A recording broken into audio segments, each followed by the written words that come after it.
గురుర్బ్రహ్మా గురుర్విష్ణుః గురుదేవో మహేశ్వరः గురు సాక్షాత్ పరబ్రహ్మ తస్మై శ్రీ గురవే నమః. అగజానన పద్మార్కం గజానన మహర్నిశం అనేకదం త్వం భక్తానాం ఏకదంతముపాస్మహే. శరదిందువికాసమందహాసాం స్ఫురదిందీవరజోలోచనాభిరామాం అరవిందసమానసుందరాస్యాం అరవిందాసనసుందరీముపాసే. ప్రక్రాదనారదపరాశరపుండరీకవ్యాసాంబరీష శుకశౌనకభీష్మదాల్భ్యాన్ రుక్మాంగదార్జున వశిష్ఠ విభీషణాదీన్ పుణ్యాని మాన్ పరమభాగవతాన్ స్మరామి. 2024 సెప్టెంబర్ నెల 1వ తారీఖు నుండి 30వ తారీఖు వరకు మాస ఫలితాలు చెప్పుకున్నాం. అయితే ఇదంతా కూడా జాతక భాగం. జాతక భాగంలో రాశి ఫలాలు చెప్పుకుంటున్నాం.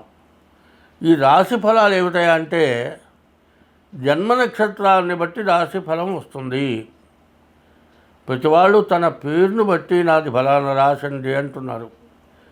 ఏదో ఇష్టం వచ్చిన పేరు పెట్టితే అది రాశి కాదు ఒకటి. తర్వాత జన్మ నక్షత్రాన్ని బట్టి వచ్చేదేమో గోచారం, జన్మ లగ్నం పుట్టిన టైంను బట్టి వచ్చేది గ్రహచారం అంటారు. 2 ఉంటాయి. ఈ 2 కాక 3వది పోతుందండి. కొంత మనం ధర్మమైన సంపాదన అధర్మమైన సంపాదన 2 ఉన్నాయి. అధర్మమైన సంపాదన వల్ల మనకు గ్రహచారాలు గోచారాలు వస్తున్నాయి. ఈ పాపం వల్ల బాధలు పడుతున్నాం. ఈ పాపం వల్లే సమస్యలు వస్తున్నాయి. కాబట్టి ఈ పాపం ఏమిటో ముందు ఒక్కసారి చెప్పుకుందాం. అది చెప్పుకొని మరి జాతకాలు చూపించుకోవాల్సిందే, జాతకాలు చూడాల్సిందే, దైవాన్ని పూజించాల్సిందే, దైవాన్ని నమ్మాల్సిందే. దైవం అనేవాడు ఖచ్చితంగా ఉన్నాడు.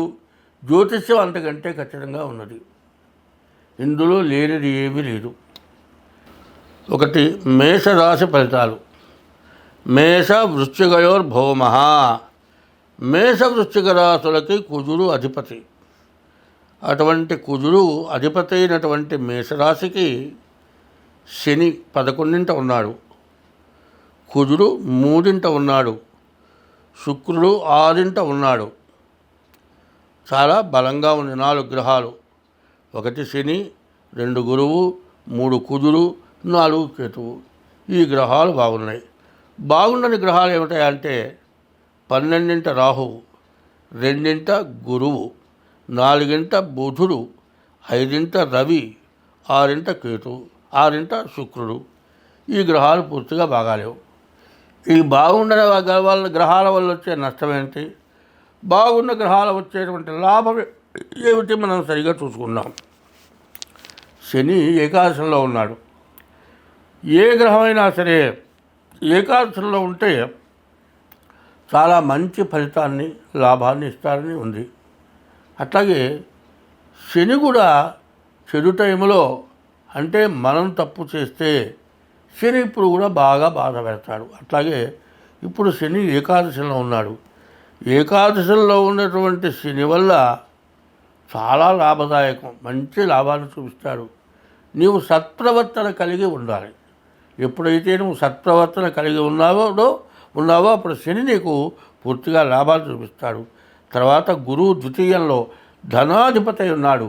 వచ్చిన ధనాన్ని నిల్వ చేస్తాడు. ఇప్పుడు కూడా ఒక్కోసారి ఏం చేస్తాం, విపరీతంగా సంపాదిస్తాం, కానీ వచ్చినట్లే ఖర్చు అయిపోతూ ఉంటుంది. వస్తుంది కదా అనుకుంటాం. చివరికి వచ్చేప్పటికి నెల చివరికి వచ్చేప్పటికి ఏమీ మిగలదు. ఏమిటయా అంటే అప్పుడు ఆలోచిస్తాం. ఇది అట్లా కాదు. శని ఏకాదశంలో ఉండటంలో మంచి ఆదాయం ఉంటుంది, అనవసరమైన ఖర్చులు ఉండవు, చక్కగా ధనం మిగులుతుంది. కుజుడు 3ంట ఉన్నాడు. ఈ కుజుడు భూమికి సంబంధించిన వాడు, రక్తానికి సంబంధించిన వాడు. ఏదన్నా అనారోగ్యాలు ఉంటే పోతాయి. కుజుడు వల్ల ఏదైనా ఇల్లు కానీ భూమి కానీ పొలం కానీ ఏదోటి కొనుక్కుంటానికి మంచి అవకాశం ఇస్తాడు. కేతువు బాగున్నాడు. కేతువు వల్ల వచ్చే ప్రయోజనం ఏమిటంటే కేతువు మంచి జ్ఞానాన్ని ఇస్తాడు. ఎవరి వృత్తిలో వాళ్ళు చక్కగా ఎవరితో ఎట్లా సంభాషించాలి, ఎట్లా మాట్లాడుకోవాలి, ఆ పని ఎట్లా సాధించాలి అనేటువంటి జ్ఞానం కలిగి మంచిగా ప్రవర్తించి వాళ్ళ వల్ల వాళ్ళకి చెప్పిన మాట వల్ల వాళ్ళు మనకు వశీకరణమై మనం సంపాదించుకోవడానికి మంచి అవకాశం ఇస్తారు. అయితే ఉన్న మంచి అవకాశాలు శని, గురువు, కుజుడు, కేతువు. అయితే ఇప్పుడు రాహువు బాగాలేరు, తర్వాత శుక్రుడు బాగాలేరు, రవి బాగాలేరు, బుధుడు బాగాలేరు. బుధుడు వల్ల వ్యాపారానికి సమస్యలు ఉంటాయి. రాహు వల్ల ఎవరికైనా డబ్బులు కనుక ఇచ్చి హామీ ఉంటే రావు. తర్వాత రవి వల్ల అనారోగ్యాలకి బాగా సమస్య కనపడుతుంది. తర్వాత ఏదైనా మనం మాట్లాడేటప్పుడు 100 మంచి మాటలు మాట్లాడి ఒక తిట్టు తిట్టామంటే అంతా వృధా అయిపోతుంది. అంటే ఈ రవి వల్ల ఎటువంటి పొరపాటుగా మాట్లాడినా ఇబ్బంది కలుగుతుంది. కేతు వల్ల మంచి జ్ఞానం కలుగుతుంది. అంతా బాగుంది. ఎక్కడైనా నోరు జాగ్రత్తగా పెట్టుకోవాలి. ఎంత అవసరమైనా కూడా మనం నోరు మూసుకొని ఉంటే మనకు ఎటువంటి ఇబ్బంది రాదు.